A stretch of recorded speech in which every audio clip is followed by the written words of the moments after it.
Kim Tae-ho pressed his back against the cold metal wall and listened. The space station hummed with life around him, but these lower levels were quiet. Too quiet.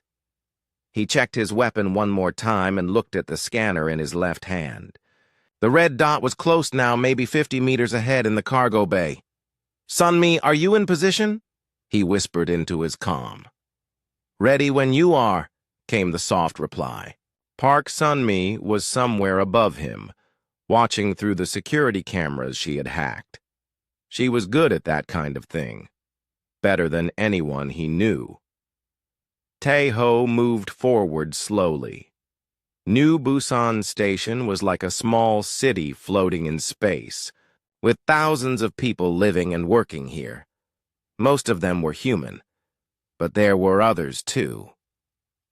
The hegemony had built this place 50 years ago, back when they still pretended to be friends with humanity. Now everyone knew better, but the station still ran on their technology. The cargo bay doors were open. Tae-ho could smell something strange in the air, like burning plastic mixed with something sweet. That was how hegemony aliens smelled when they were nervous. He had learned that during his years in the military. "Target is definitely inside," Sunmi said through the comm. "I can see heat signatures. Looks like he's alone." Tae-ho nodded to himself.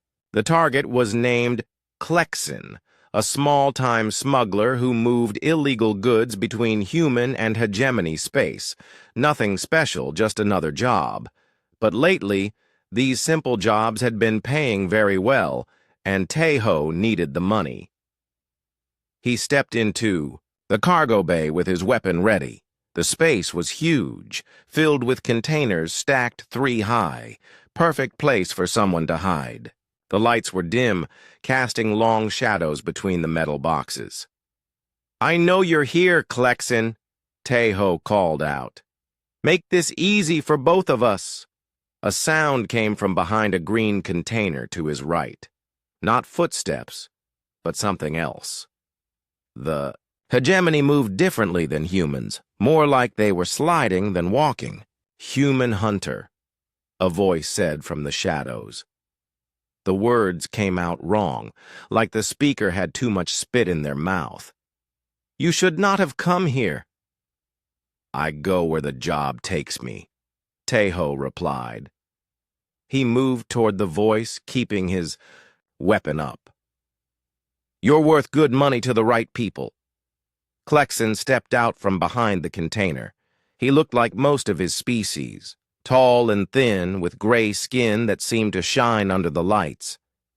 His face was longer than a human's, with large black eyes and no nose, just small holes where a nose should be. He wore a dark suit that probably cost more than Tae-ho made in a month. "You do not understand," Klexin said. His hands were empty, but Tae-ho knew that didn't mean much. The hegemony had weapons built into their bodies. "This is bigger than one smuggler." "Maybe, but you're the one with the bounty on your head." Klexin made a sound that might have been laughter. "Bounty, yes. But what I know is worth more than money. Much more." Tae-ho kept his weapon trained on the alien. "Tell me about it on the way to jail." "Your people are in danger," Klexin said. His voice became more urgent. "The mining colonies, they are not safe." "What mining colonies?" Omega-7, Omega-12, all of them. "My people, they plan something bad. Very bad." Tae-ho felt something cold in his stomach. His brother Lee Dong-woo worked on Omega-7. "What kind of plans?" Klexin took a step forward, and Tae-ho raised his weapon higher. "Stop right there. Listen to me, human. The engineer knows too much. They will kill him. Kill all of them." "What engineer?" "The one who found the crystals. The quantum crystals. He should not have found them." The cold feeling in Tae-ho's stomach got worse. Dong-woo was an engineer. He worked in the deep mines looking for rare metals and minerals. Last time they talked, his brother had been excited about some new discovery. "Sunmi," Taeho said into his comm. "Are you getting this?" "Every word," she replied. "Taeho, we need to keep him alive. This sounds important." But as she spoke, Klexen suddenly convulsed. His large black eyes went wide, and he fell to his knees. Foam came out of his mouth, white and thick. "What's happening?" Taeho ran to the alien's side, but it was too late. Klexen's body went stiff, then stopped moving completely. "Poison," Sunmi said through the comm. "Had to be. I'm coming down." Taeho knelt beside the dead smuggler. He had seen this before during the war. The hegemony used poison capsules in their agents' bodies. If they were captured, the capsules would activate and kill them before they could reveal secrets. Sunmi arrived a few minutes later, carrying her medical scanner and sample kit. She was a small woman with short black hair and intelligent eyes. She had been a military doctor before becoming Taeho's partner, and she knew more about alien biology than most people. "Definitely poison," she said after running her scanner over the body. Built into his nervous system, someone activated it remotely, someone who didn't want him talking to us. Sunmi took tissue samples from the alien's body. What he said about the mining colonies. "Do you think it's real?"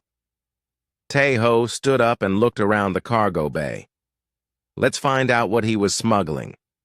They searched through the containers until Sunmi found one that was different from the others. It was smaller and made of a strange metal that seemed to absorb light. "This is hegemony military grade," she said. "Very expensive."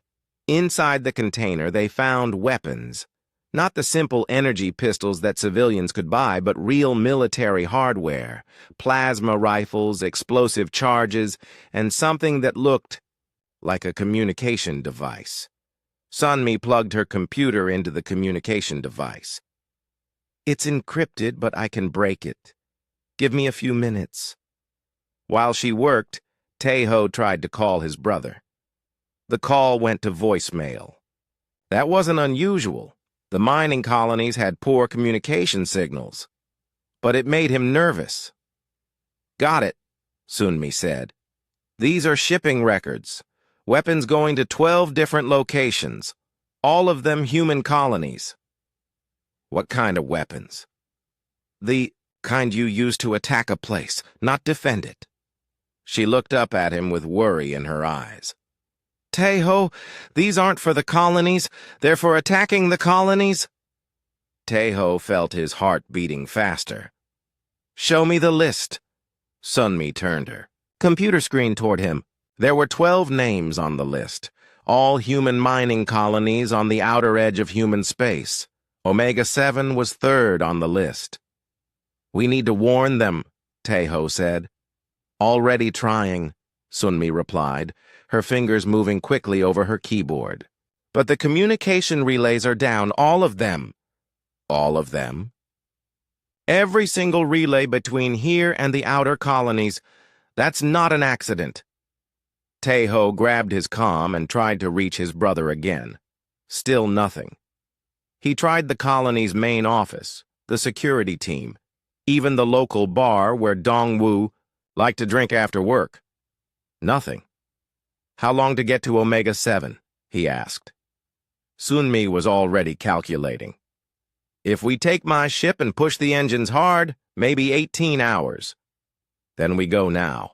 They left Klexen's body for the station security to find and ran to Sunmi's ship. It was a small, fast vessel that she had modified with better engines and stronger shields, perfect for their line of work.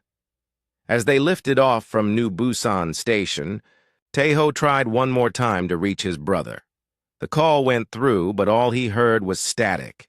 In the background, very faint, he thought he heard something that might have been an explosion. "Faster," he told Sunmi. She pushed the engines to their limit, and the ship jumped to faster-than-light speed. The stars outside became long white lines, and space seemed to bend around them. 18 hours had never felt so long. When they finally arrived at Omega 7, they found pieces. The mining colony was gone, broken into chunks of metal and rock that floated in the dark. Emergency beacons flashed red in the wreckage, calling for help that would never come. "Oh, no," Sunmi whispered. Taeho stared at the destruction through the ship's window. Somewhere in those pieces was his brother. His little brother who had never hurt anyone, who just wanted to dig in the ground and find interesting rocks. "Scan for survivors," he said. His voice sounded strange to his own ears. Sunmi ran every scan she had. "I'm not finding any life signs." "I'm sorry, Taeho." They found the colony's main computer core floating among the wreckage. Sunmi was able to recover some data from it. The official story would say that pirates attacked the colony looking for valuable minerals. But the evidence told a different story. The weapons used were hegemony military grade. The attack had been planned and precise. They had targeted specific buildings first: the communications center, the security station, and the engineering offices where Dongwu worked. "This wasn't about robbery," Sunmi said quietly. "They were looking for something specific." Taeho found his brother's body in what was left of the engineering complex. Dongwu had been tortured before he died. Someone had wanted information from him, and they had hurt him to get it. In his brother's personal files, Taeho found research notes about a new mineral discovery: quantum resonance crystals, found deep in the asteroid mines. According to Dongwu's notes, these crystals could change everything about space travel and energy production, the kind of discovery that would make humans too powerful for some people's comfort. As they prepared to leave the wreckage of Omega 7, Taeho made a promise to his dead brother.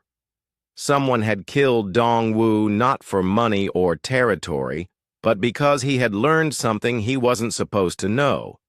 They had murdered an entire colony to cover their tracks. That made it personal, and Taeho was very good at making personal problems go away. 3 weeks after finding his brother's body, Taeho sat in a dark bar on Titan Station. The whiskey in front of him was his fourth, but he could still see Dongwu's face every time he closed his eyes. The burn marks on his brother's hands, the cuts on his arms. Someone had hurt him badly before killing him. Sunmi sat across from him, pushing a data pad between the empty bottles. "I found another one," she said quietly. Taeho looked at the screen. "Another hegemony smuggler, this. One named Vrexitol. He worked the shipping routes between human colonies and alien space. More importantly, he had been near Omega 7 right before the attack." "Where is he?" Taeho asked. "Cargo Dock 12. His ship arrived 2 hours ago." Taeho finished his whiskey and stood up.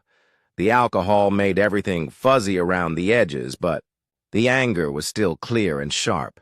It had been growing inside him for weeks, getting stronger every day.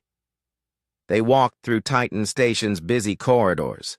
The place was full of humans, aliens, and robots all doing business together, everyone pretending to be friends. Taeho wondered how many of these aliens knew about the colonies, how many of them were planning more attacks. Cargo Dock 12 was quieter than the main areas. Vrexitol's ship was a typical hegemony vessel, smooth and gray with no sharp edges. It looked expensive and clean, like everything the aliens made. "2 guards," Sunmi whispered, checking her scanner. "Both hegemony, armed with standard weapons." "What about Vrexitol?" "Inside the ship. Looks like he's alone." Taeho pulled out his weapon. "I'll take the guards. You get to the ship's computer." Taeho. "Wait." Sunmi grabbed his arm. "We need him alive. He might know about other attacks." "I know. But when the shooting started, Taeho found that he didn't care much about keeping anyone alive. The guards went down fast, and he put extra shots into them to make sure they stayed down. Sunmi looked at him strangely, but didn't say anything.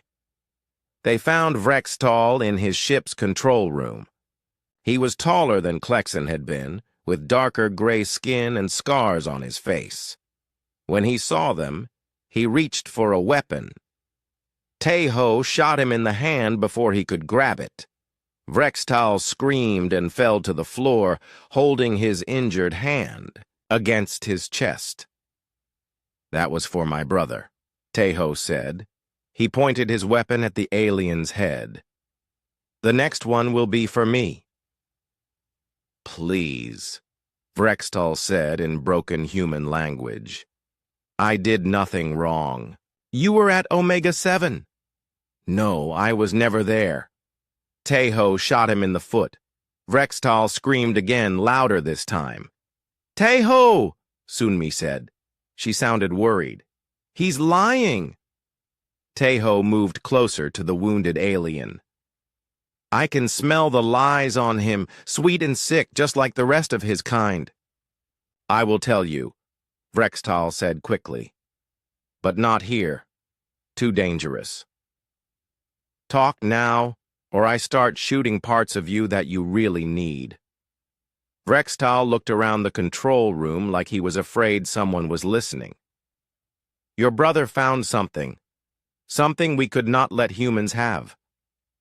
"The crystals." "Yes, but not just crystals.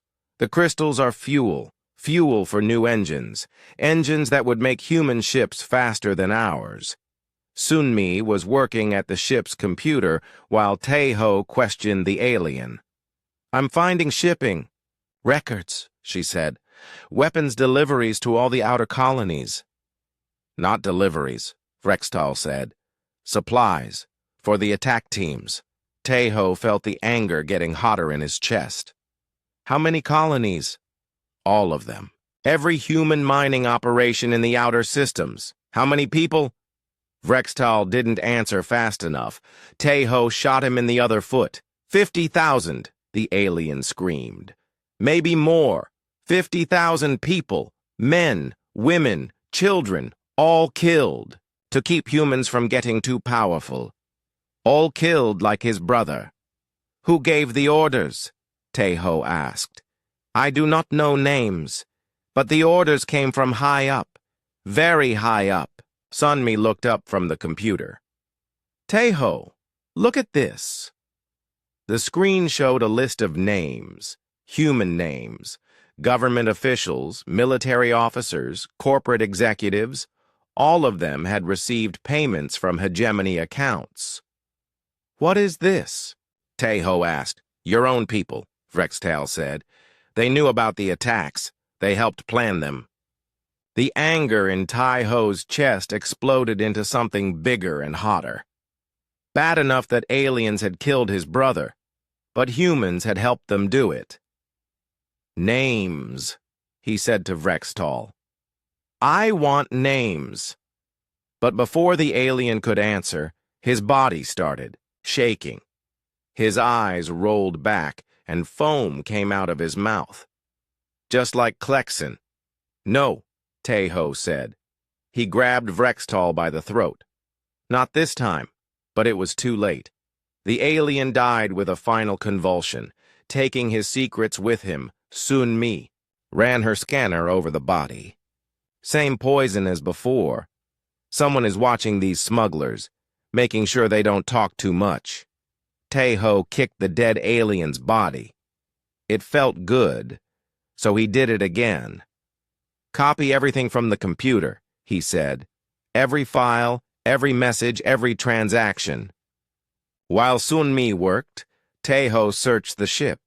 In Vrextal's personal quarters, he found something interesting. A small device that looked like a communicator but more advanced than anything he had seen before. "What's this?" he asked, showing it to Sunmi. She scanned it with her equipment. "It's a quantum communicator. Very expensive. Very illegal for non-hegemony to own. Can you break into it? Maybe, but it will take time. They took the communicator and all the computer data back to Sunmi's ship. As they were leaving Titan Station, Sunmi got a message on her personal comm. "It's from Choi Yuna," she said. "She wants to meet." Taeho knew Yuna from his military days. She worked for the diplomatic service now, helping to keep peace between humans and aliens. She was smart and honest, but she believed too much in talking instead of fighting. They met her at a small restaurant on Europa Station. Yuna looked tired and worried. She had always been pretty, but now there were lines around her eyes that hadn't been there before. "I heard about what happened at Titan Station," she said quietly. "What about it?" Taeho asked. "2 dead hegemony guards and a dead smuggler, all shot with human weapons. Sounds like a robbery gone wrong." Yuna leaned forward across the table. "Taeho, you need to stop this. You're making things worse." "Worse for who?" "For everyone. The hegemony are saying that humans are becoming terrorists. They want permission to search all human ships and stations. Let them try. You don't understand. Some people in our government are ready to give them that permission.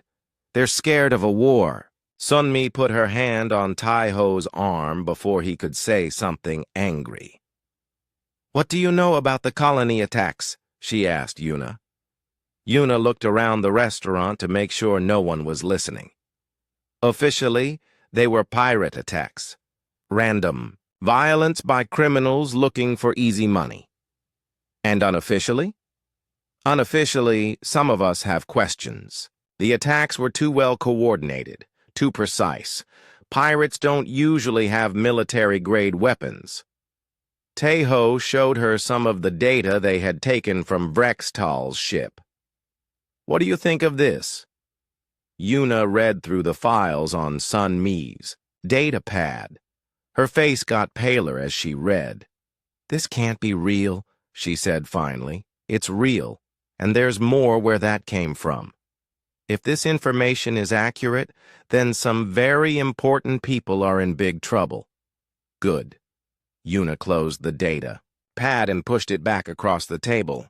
"I can't help you with this. If anyone finds out I even looked at it, my career is over." "Your career or human lives?" "That's not fair." Taeho stood up from the table. "You know what's not fair? My brother being tortured to death because he found some rocks in an asteroid." "Taeho, wait." But he was already walking away. Sunmi caught up with him outside the restaurant. "She's scared," Sunmi said. "Everyone's scared, that's the problem." They returned to Sunmi's ship and worked on breaking into the quantum communicator. It took 3 days, but Sunmi finally cracked the encryption. What they found was worse than anything they had imagined. Messages between hegemony military commanders talking about the human problem and final solutions. Orders to eliminate all human mining operations in the outer systems. Plans to make it look like pirate attacks so the human government would ask for hegemony protection. And payments. Lots of payments to human officials who were helping make it all possible. "They're not just killing colonists," Sunmi said, reading through the messages. "They're buying our own government." Taeho was looking at a different file, a list of targets. Not just mining colonies this time, but military bases, research stations, and major population centers. "They're planning to take over everything," he said. One name on the target list made his blood go cold. New Seoul Station, where his parents lived. According to the timeline in the messages, the attack was scheduled for next month. "We have to warn people," Sunmi said. "Warn them with what? Even if they believe us, half the government is working for the hegemony. The warnings will never get through." Sunmi was quiet for a long time. Finally, she said, "So what do we do?" "Taeho, looked at his reflection in the ship's dark window. He looked older than he had a month ago, harder, more like the soldier he used to be. We stopped them ourselves. How? The same way they stopped my brother. We make it personal. Over the next few days, Taeho began planning something bigger than bounty hunting. He started making lists of hegemony operatives, studying their routes and schedules. He contacted old military friends who might be willing to help. Sunmi worked on the technical side, developing new weapons and equipment. She studied hegemony biology, looking for weaknesses that humans could exploit. "You know this is war," she said one evening as they worked. "No," Taeho replied. "War is when two sides fight each other. This is extermination. They want to wipe us out and make it look like we did it to ourselves." "And what do we want?" Taeho thought about his brother's face, about the torture marks on his body, about 50,000 dead colonists. "We want them to understand that humans don't die quietly." The explosion lit up the night sky on Centauri Prime like a second sun. Taeho watched from 3 kilometers away as the hegemony safe house burned. Inside that building had been 12 alien operatives and enough weapons to destroy another human colony. Now there was just fire and smoke. "Clean hit," Sunmi said, lowering her binoculars. "No survivors." "Good." Taeho packed his equipment into his bag. "That's the 5th one this month." They had been hunting hegemony cells for 6 weeks. Now, every weapons cache they found, they destroyed. Every operative they caught, they killed. The aliens had started calling him the Ghost because he struck without warning and left no witnesses. Sunmi's research had paid off in ways Taeho hadn't expected. She had developed new chemical compounds that were harmless to humans, but deadly to hegemony biology. A few drops in their air supply or water, and they died within minutes. Quick and clean, the way his brother's death had not been. "We should go," Sunmi said. "Security forces will be here soon." They walked back to their hidden ship through the industrial district. Centauri Prime was mostly human, but the hegemony maintained several business offices here. Official trade missions, they called them. Taeho knew better.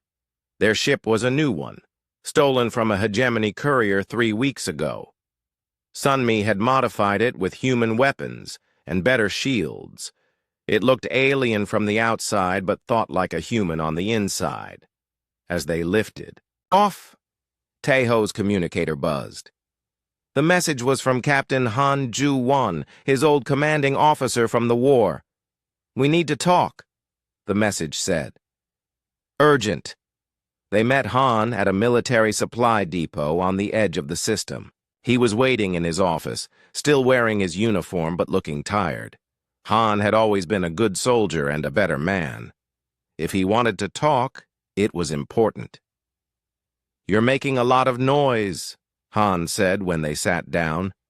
"Good," Taeho replied. "I want them to hear me coming.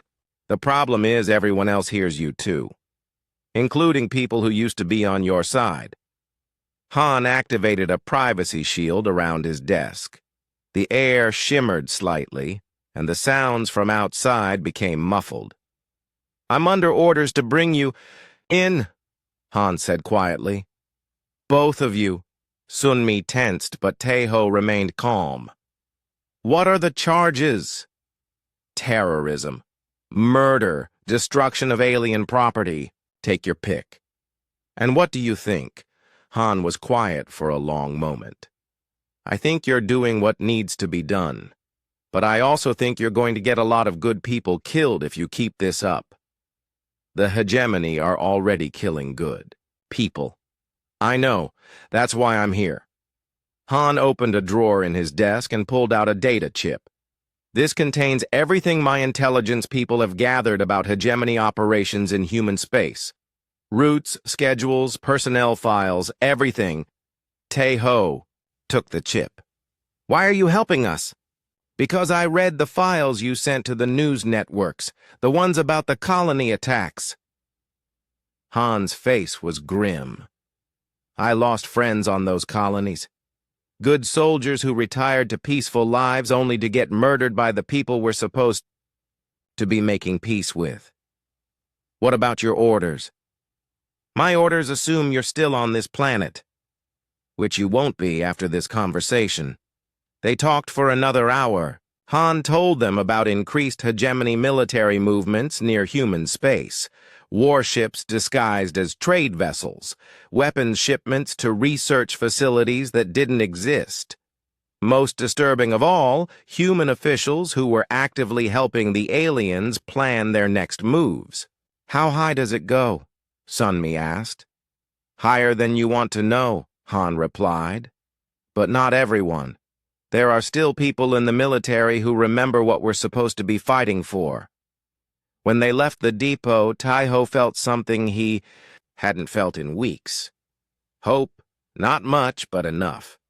The data chip contained more information than they could process in a month. Names, locations, plans, financial records. Most importantly, it contained the identity of the hegemony's top operative in human space.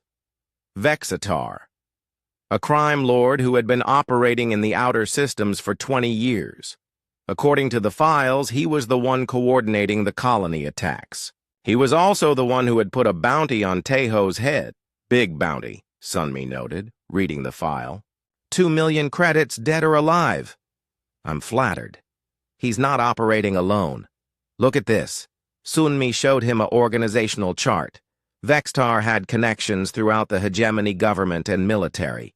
He also had human allies, including several high-ranking officials in the colonial administration. "They've been planning this for years," she said. "The colony attacks were just the beginning." Tae-ho studied the files late into the night.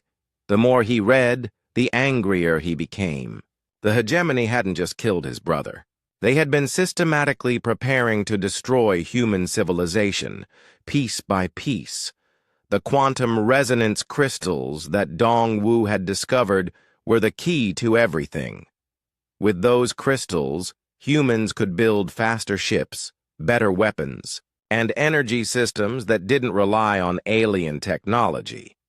They could become truly independent. The hegemony couldn't allow that to happen. 3 days later, Tae-ho struck again.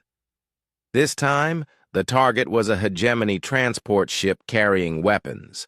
To a research station near New Beijing, the ship's crew never saw him coming. Sunmi had developed a new weapon based on her research into hegemony biology. It looked like a normal grenade, but when it exploded, it released a cloud of specially designed bacteria. The bacteria were harmless to humans, but ate through hegemony nervous systems like acid. The entire crew was dead within 5 minutes. Tae-ho searched the ship and found exactly what he expected: military-grade weapons, communication equipment, and orders to neutralize colonial resistance. There was also something else. "Look at this." He called Sunmi over to the ship's computer terminal. The screen showed a detailed plan for attacking Earth itself, not with warships, but with the same tactics they had used on the colonies: infiltration, sabotage, and finally, a pirate attack that would cripple human government and military command. "They're going to hit the home system," Sunmi said. "When?"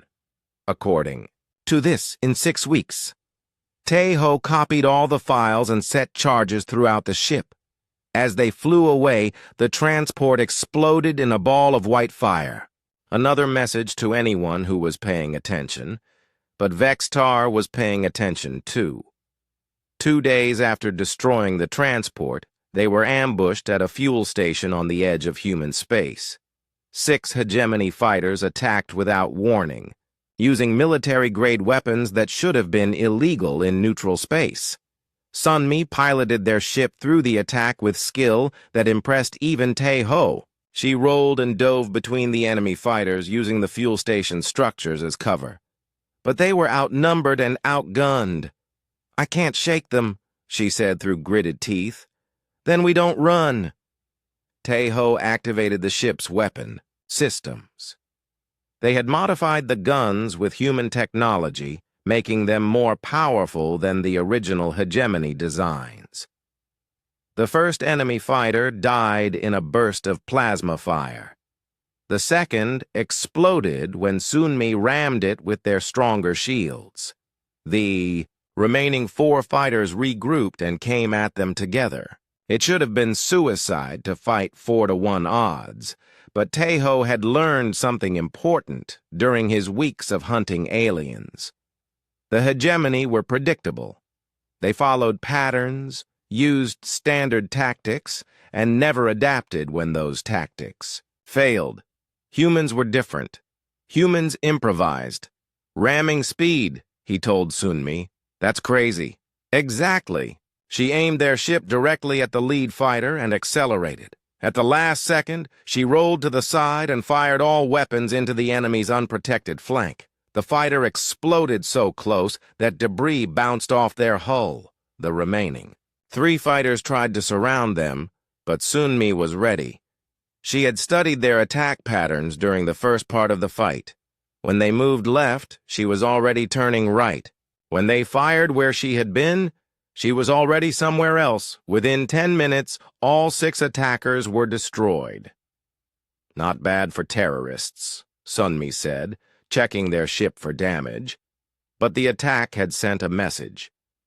Vexatar knew where. They were and was willing to use military assets to kill them. That meant the bounty on their heads was more than just money. It was personal for him, too. "Good," Tae-ho said when Sunmi pointed this out. "I want him angry. Angry people make mistakes." Over. The next 2 weeks, Tae-ho escalated his campaign. He didn't just attack hegemony cells anymore. He started targeting their human collaborators, too.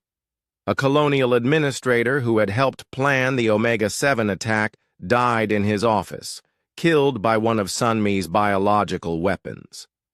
A shipping executive who had provided transport for alien weapons found his entire fleet destroyed in a series of accidents. The news networks started calling him a hero. The government called him a criminal. Tae-ho didn't care what anyone called him, as long as they spelled his brother's name right in the reports. But the attacks were having an effect beyond just killing enemies. Other humans were starting to fight back too. Colony militias reported finding and destroying alien weapon caches. Several hegemony trade missions were expelled from human space after security concerns were raised. Most importantly, people were asking questions.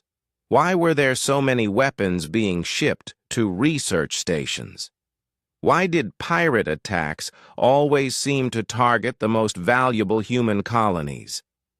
Why were some government officials getting rich while colonies were being destroyed? "We're starting a revolution," Sunmi observed one evening as they watched the news reports. "No," Tae-ho replied. "We're finishing one. The hegemony started this war when they killed my brother. Now they get to see how humans fight when we're really angry. The breaking point came when Vexatar made his own personal move. Instead of sending more fighters or hired killers, he decided to send a message that Tae-ho would understand. The message was delivered to every news network in human space at the same time. It was a video of Tae-ho's parents, bound and gagged, in what looked like a cargo hold. Vexatar's voice spoke over the image. "Human terrorist," the alien said. "You have cost me much money and many good servants. Now you will pay the price. Your family will die slowly, as mine have died quickly. Come to the coordinates I am sending, and perhaps their death will be swift." Sunmi found Tae-ho sitting in the dark, holding the message chip in his hands. "It's a trap," she said quietly. I know. He wants you angry and stupid. I know that too. So what do we do? Tae-ho looked up at her. His eyes were completely calm, which somehow made them more frightening than if he had been screaming with rage. We give him exactly what he wants, he said, and then we kill him with it. The coordinates led to an abandoned mining station in the Kepler system. Tae-ho and Sunmi watched it from a distance, hidden behind a dead asteroid. The station looked empty, but their sensors showed multiple ships docked inside its cargo bays.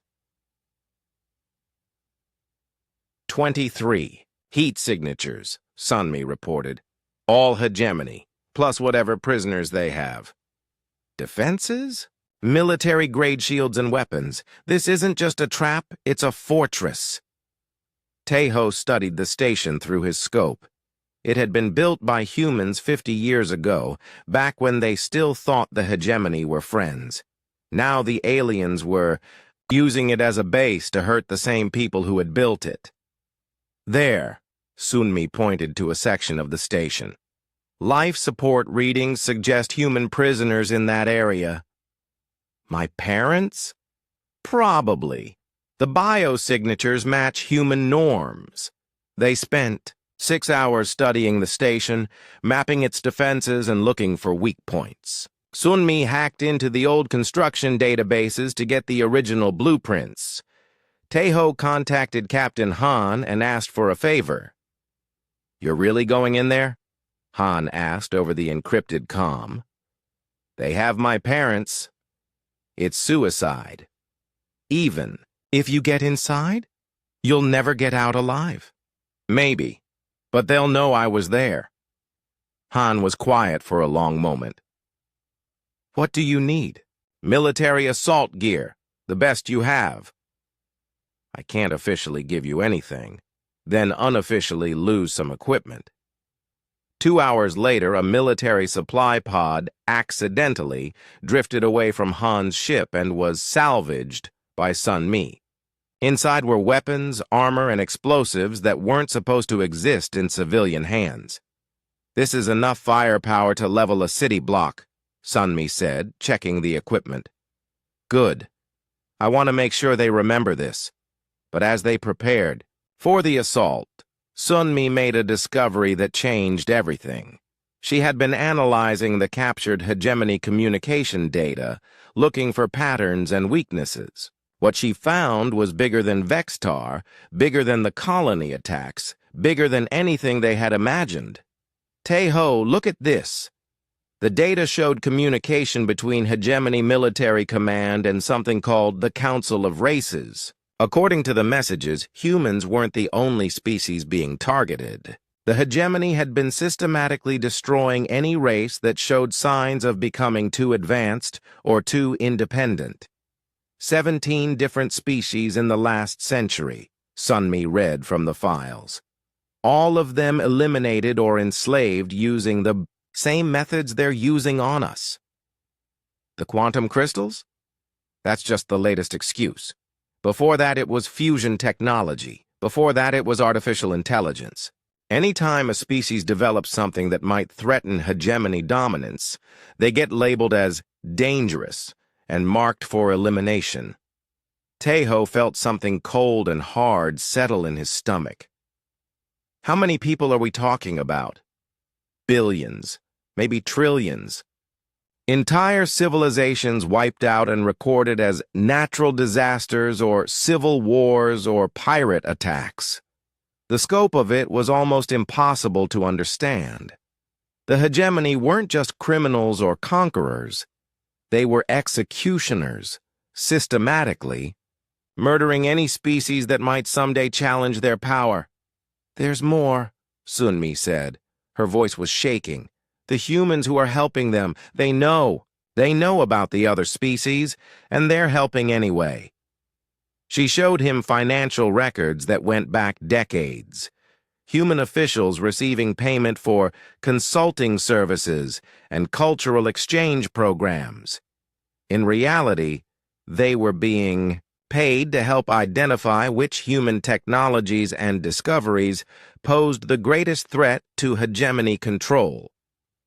Dongwu's quantum crystal discovery had been reported to the hegemony within hours of his initial findings. Someone in the colonial administration had marked him for death the moment he filed his research report. "My brother was betrayed by his own government," Taeho said quietly. "All of the colonists were. Every single one." Taeho looked at the mining station floating in the distance. Vextar was in there, probably torturing his parents while waiting for him to arrive. But now he understood that Vextar was just a symptom of something much larger and more evil. "We can't just kill him," Taeho said. "What do you mean?" "Killing. Vextar won't stop this. There will just be another crime lord, another attack, another colony. We need to do something that changes everything." Sunmi understood immediately. "You want to expose the whole conspiracy. I want every human in the galaxy to know what's really happening. I want them to know that we're not just being robbed or attacked. We're being exterminated." They spent the next hour modifying their plan. Instead of a simple rescue mission, they would turn the mining station into a broadcast center. Sunmi had equipment that could hack into the galactic communication networks and send a message to every human world simultaneously. "It will take 15 minutes to upload all the data," she said. "Can you keep them busy that long?" "I can try." They approached the station from its blind spot, using the asteroid field for cover. Sunmi's piloting skills got them close enough to dock without triggering the automated defenses. But as soon as they entered the station's corridors, alarms started blaring. "So much for surprise," Sunmi muttered, checking her weapon. The first group of hegemony guards came around the corner firing. Taeho was ready for them. The military weapons Han had provided cut through their personal shields like they were made of paper. 3 aliens died before they realized they were outgunned. "Communications center is this way," Sunmi said, consulting, the station blueprints on her tablet. They fought their way through the station's corridors, leaving dead aliens behind them. Taeho had been worried about ammunition, but the hegemony kept making the same tactical mistakes. They bunched up in groups, took cover in predictable places, and never adapted when their standard strategies failed. Sunmi reached the communications center first and immediately started connecting her equipment to the station's transmitters. "I need time to break through their security protocols," she said. "How much time?" 20 minutes, maybe 25. More guards were coming. Taeho could hear their strange, sliding footsteps in the corridors around them. He sealed the communications center door and started setting up defensive positions. The attack came from 3 directions at once. The aliens had finally learned to coordinate their assault, but it was too late. Taeho had military training and military weapons. More importantly, he had something they didn't understand. He was fighting for his family, his brother's memory, and his entire species' survival. That made him more dangerous than any weapon. The battle lasted 18 minutes. When it was over, the corridor outside the communications center looked like a slaughterhouse. Taeho had used every grenade, every explosive charge, and most of his ammunition, but the aliens were all dead. "Got it," Sunmi announced. "I'm into their main transmitter array, starting the upload now." While she worked, Taeho went looking for his parents. He found them in a storage room 3 levels down, along with several other human prisoners. His mother was unconscious, but his father was awake and angry. "About time you got here," the old man said as Taeho cut their restraints. "Sorry I'm late. Can you walk?" "Can I walk? Boy, I was fighting aliens before you were born."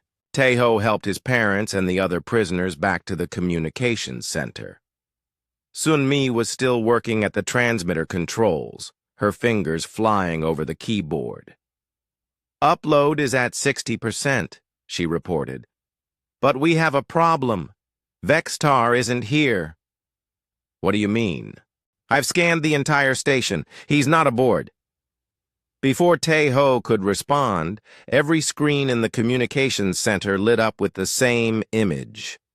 Vextar, standing in what looked like the bridge of a warship. Clever human, the alien said. His voice came through the station's speakers. You rescued your family and stole my data, but you have walked into a larger trap. The station shook as something large docked with it. Through the windows, Tae-ho could see a hegemony battleship attached to the station's main docking port. I have brought 50 warriors and weapons that will turn this station into dust, Vextar continued. Surrender now, and I will kill you. Quickly. Upload is at 80%, Sunmi said quietly. Keep working, Tae-ho told her.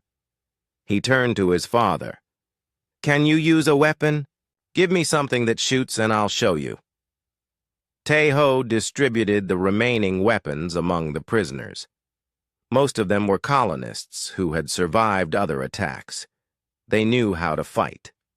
The first wave of hegemony warriors came through the main docking port. They were bigger and better armed than the guards, wearing military armor and carrying heavy weapons. But they made the same mistake as everyone else who had underestimated humans. They expected fear. Instead, they found fury. The battle for the communications center was brutal and desperate. The aliens had superior numbers and firepower, but the humans had something more important. They had nothing left to lose. Tae-ho's mother woke up during the fighting and immediately started treating wounded prisoners with medical supplies from the station's emergency kits. His father killed 3 aliens with a captured plasma rifle, cursing them in 2 languages. Upload complete, Sunmi announced as the last wave of attackers fell back. The data is transmitting to every human world in the galaxy. Through the station's speakers, they could hear Vextar screaming orders at his remaining warriors. But his voice was different now, less confident, more desperate. He knows what we just did, Sunmi said.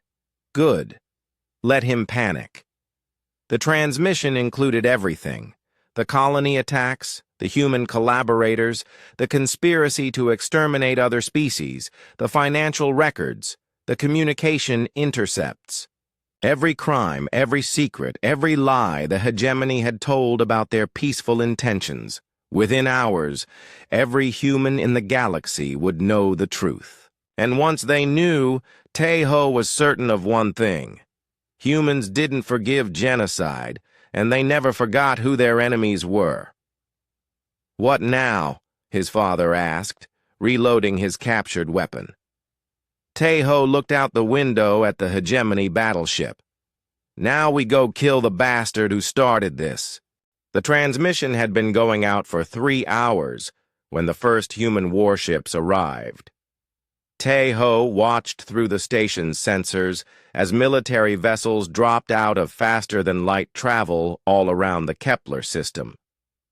Ships from Earth, Mars, New Sol, and dozens of other worlds. 37 ships and counting, Sunmi reported from the communications console. Captain Han is leading the Earth fleet. Tae-ho's father looked out at the approaching ships. Took them long enough. They came as soon as they got the data, Sunmi said. The whole galaxy is going crazy. Every human world is demanding answers from their governments. But Vextar wasn't waiting for the human fleet to arrive. His battleship detached from the mining station and started moving toward the edge of the Siar system. He was trying to escape before the humans could surround him. We can't let him get away, Tae-ho said. Our ship isn't fast enough to catch a battleship, Sunmi pointed out. Then we don't chase him. We make him come to us. Tae-ho activated the station's communication system, and broadcast on all frequencies. Vextar, this is Kim Taeho, the human who's been killing your people. The alien's response came immediately. You have cost me everything, human. My operations, my profits, my reputation, but you will not live to enjoy your victory. My brother didn't live to enjoy finding those crystals. My parents didn't deserve to be kidnapped. 50,000 colonists didn't deserve to die. But here we are. Your brother was weak. He begged before he died. Taeho felt the familiar anger rising in his chest, but this time he controlled it. You're lying. Dongwu never begged for anything in his life. He was braver than you'll ever be. Come and prove it, human. Face me in single combat, and I will show you how your brother truly died. Where? The cargo bay of my ship. No weapons, no allies, just you and me. Sunmi grabbed Taeho's arm.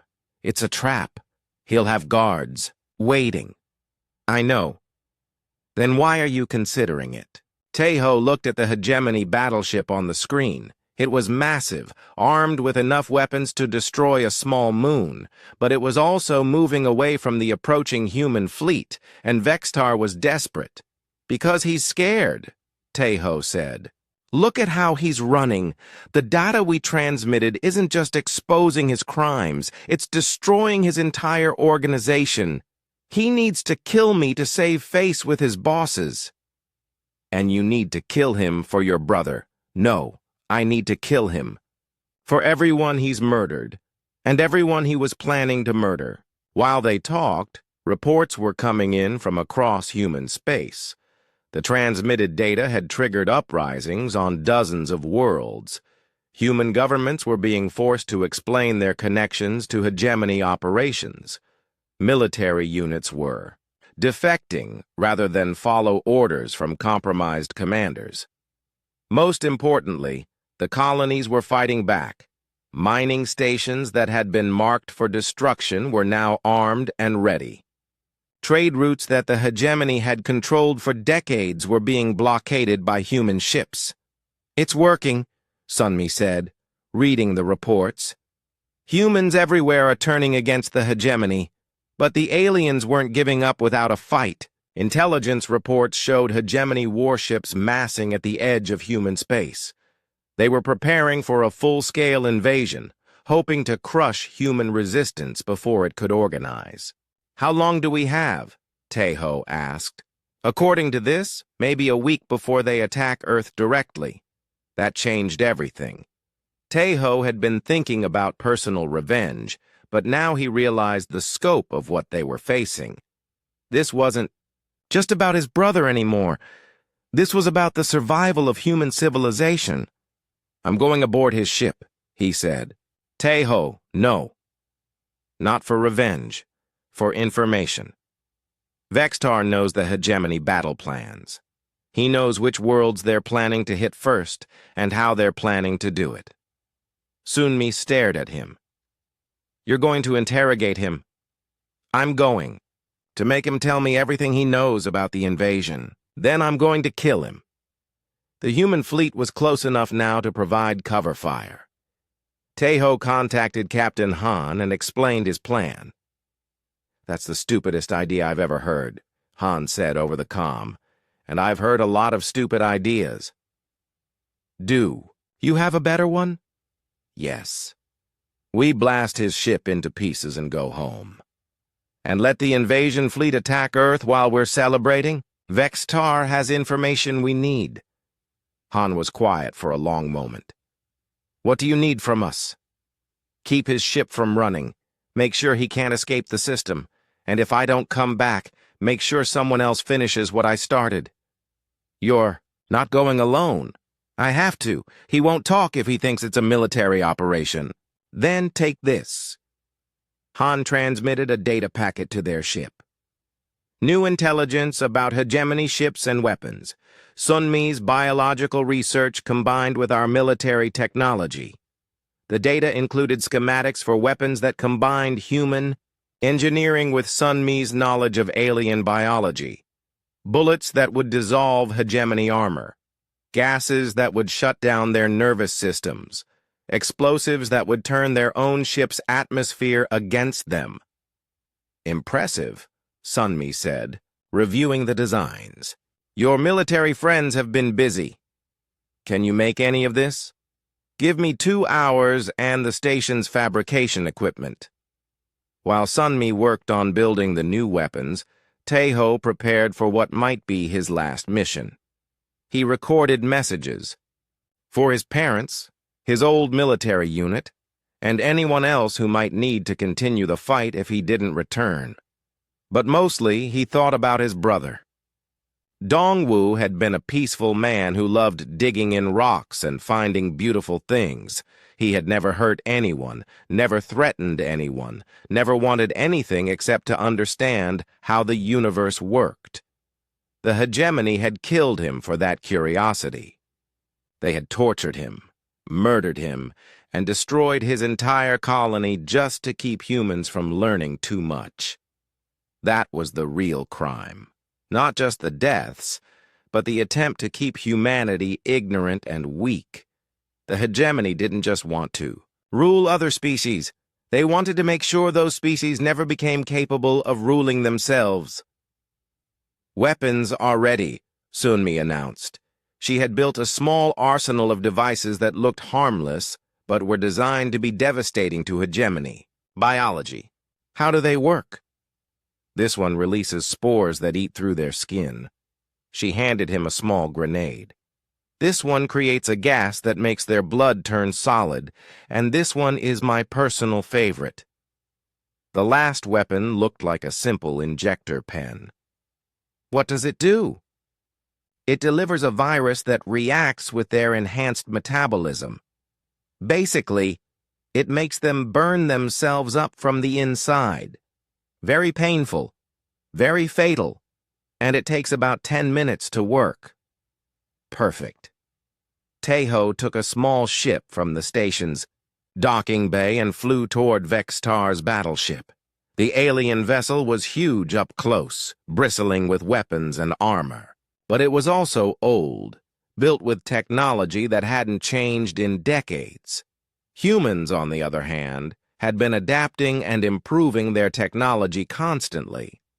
The small ship Taeho was flying had better shields and more maneuverable engines than anything the hegemony had built in the last 50 years.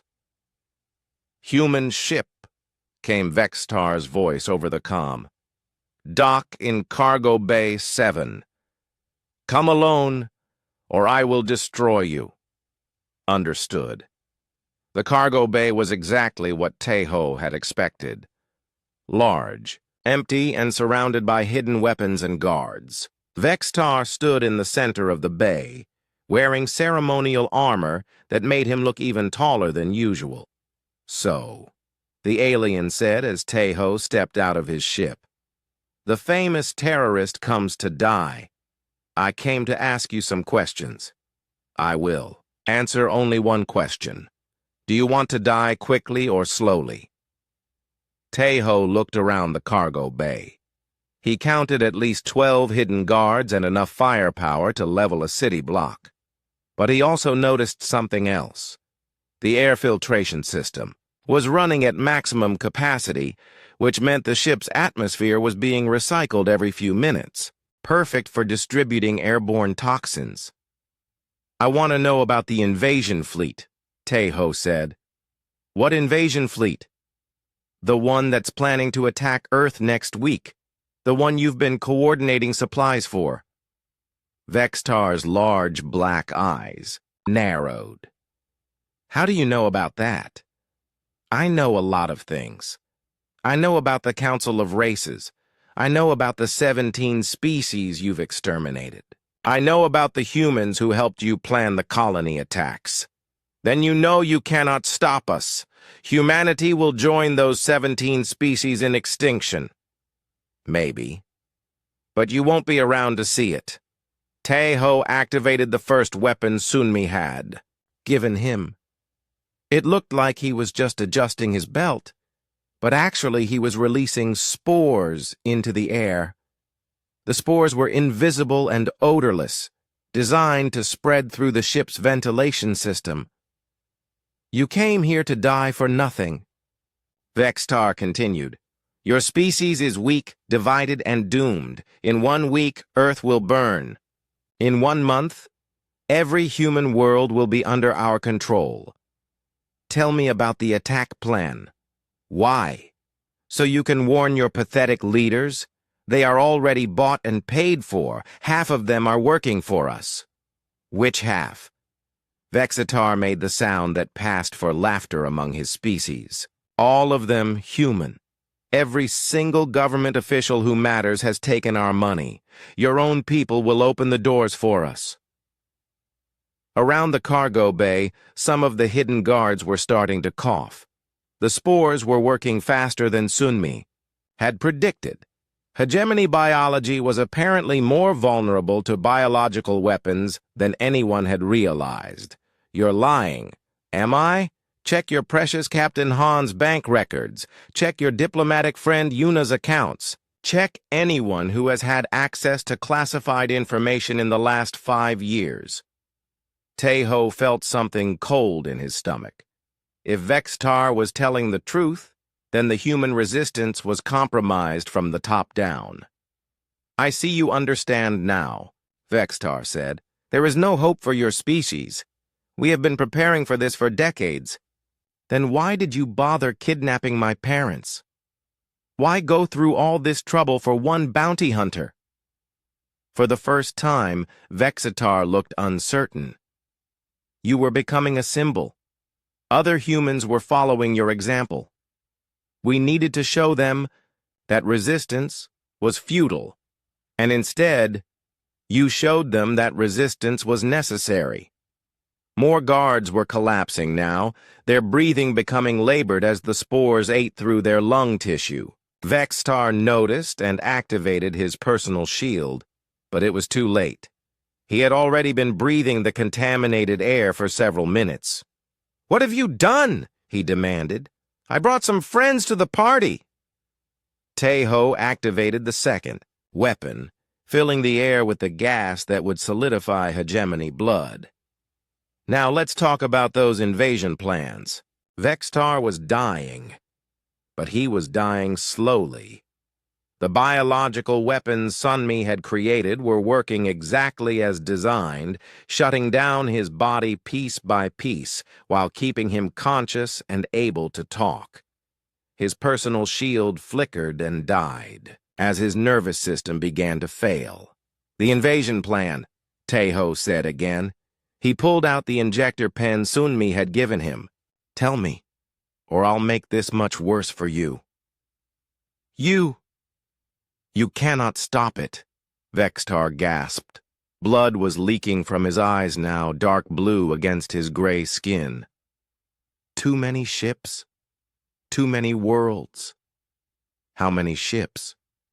300, maybe more. Every hegemony world is sending warships. 300 warships. That was more than the entire human military fleet combined. But Teho had learned something important during his weeks of fighting aliens. Numbers weren't everything. When do they attack? 5 days? Earth first, then Mars, then the outer colonies? What's the strategy? Vextar laughed, spitting more blue blood.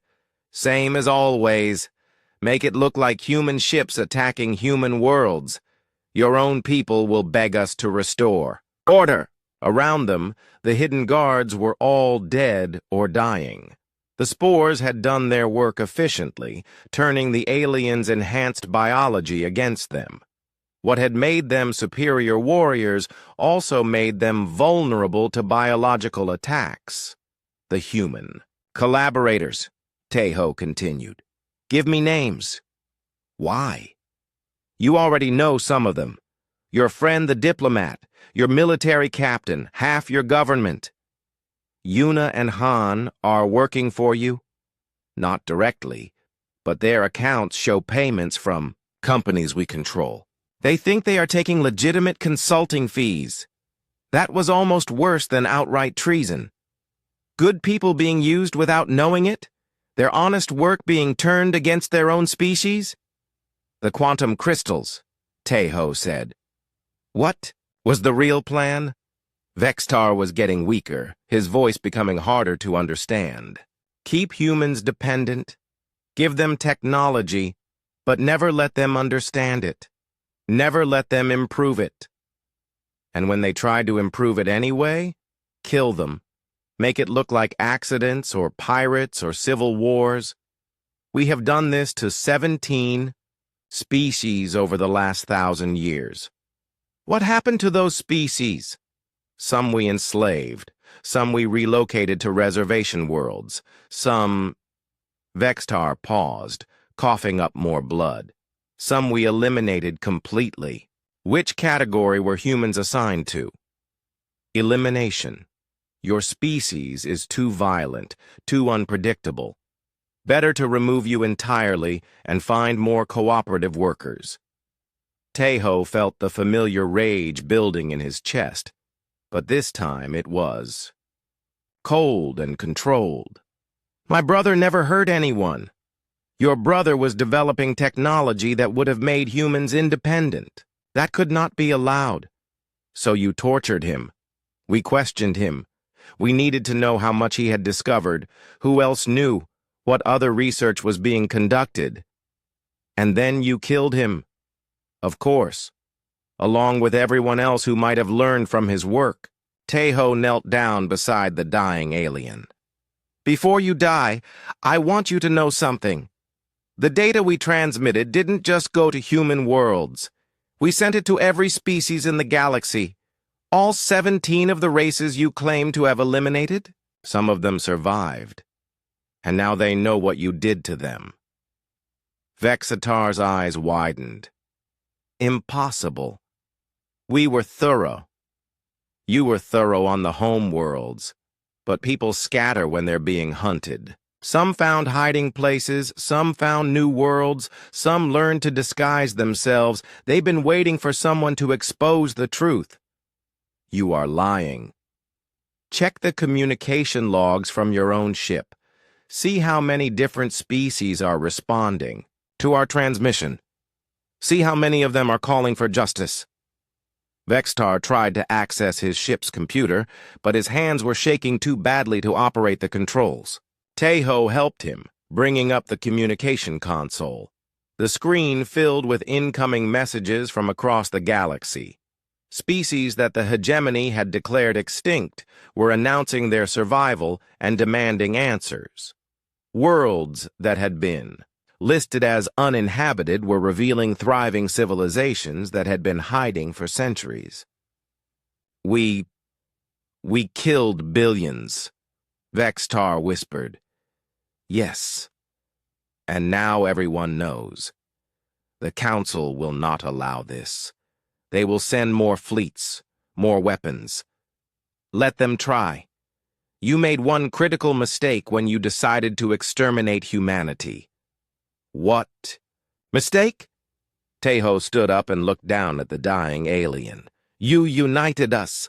For the first time in our history, every human world is working together toward the same goal. Through the cargo bay windows, he could see the human fleet surrounding Vextar's battleship. Dozens of warships from across human space, all working together. On the communication channels, he could hear captains coordinating their movements, with a precision that would have been impossible just weeks ago. Your invasion fleet is going to find something they didn't expect, Tejo continued. Not a bunch of scattered colonies begging for protection, but a unified species that knows exactly who their enemies are. Vextar tried to speak, but only blood came out. The biological weapons were shutting down his vital organs one by one. He had maybe minutes left to live. I want you to think about my brother while you die, Tejo said. Think about how he never hurt anyone, never threatened anyone, never wanted anything except to learn about the universe, and think about how your people tortured him to death just for being curious. Vexatar's body convulsed once, then went still.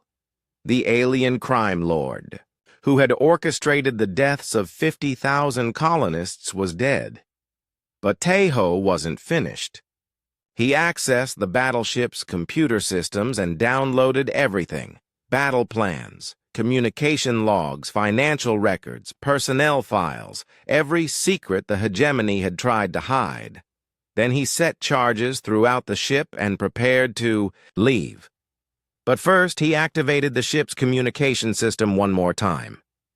"This is Kim Tejo, speaking from the flagship of the alien crime lord Vextar," he broadcast on all frequencies.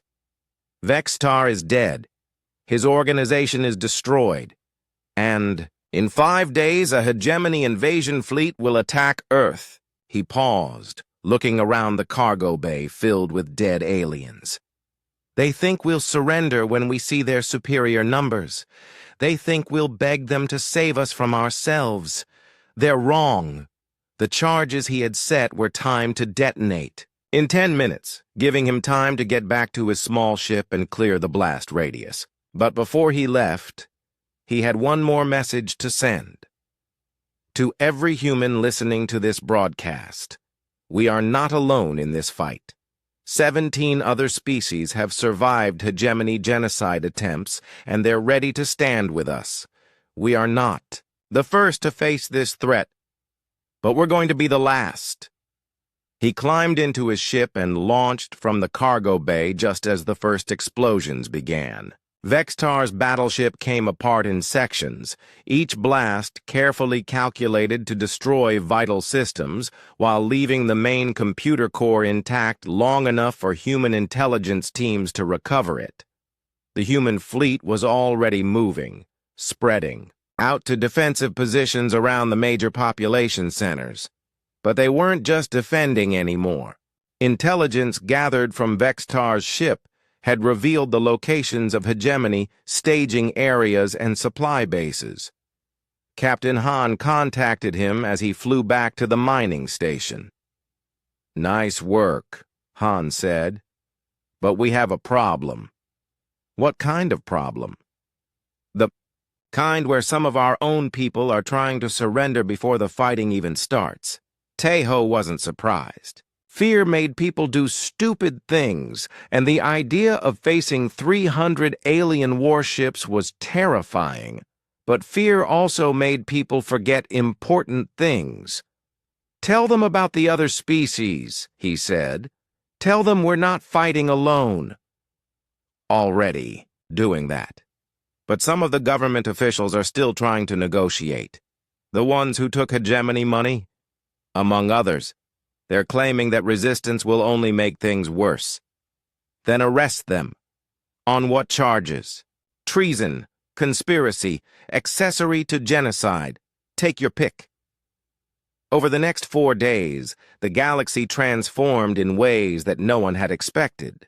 The 17 extinct species emerged from hiding and began coordinating their response to centuries of hegemony oppression.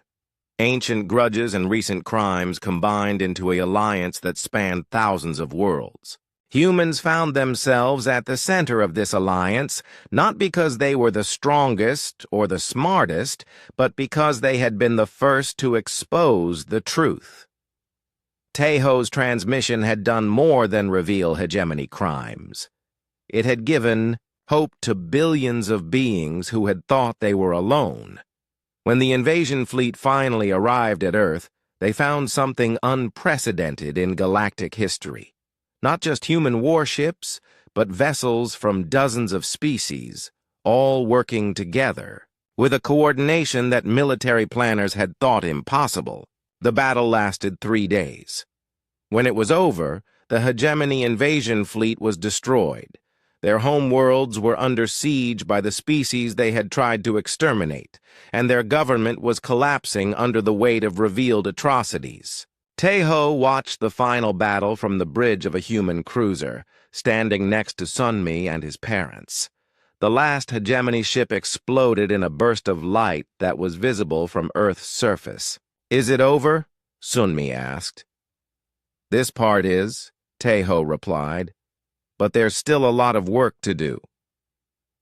rebuilding the destroyed colonies, helping the surviving members of the extinct species reclaim their homeworlds, making sure that something like the hegemony never rose to power again. But for the first time in months, Tejo felt something other than anger. He felt hope.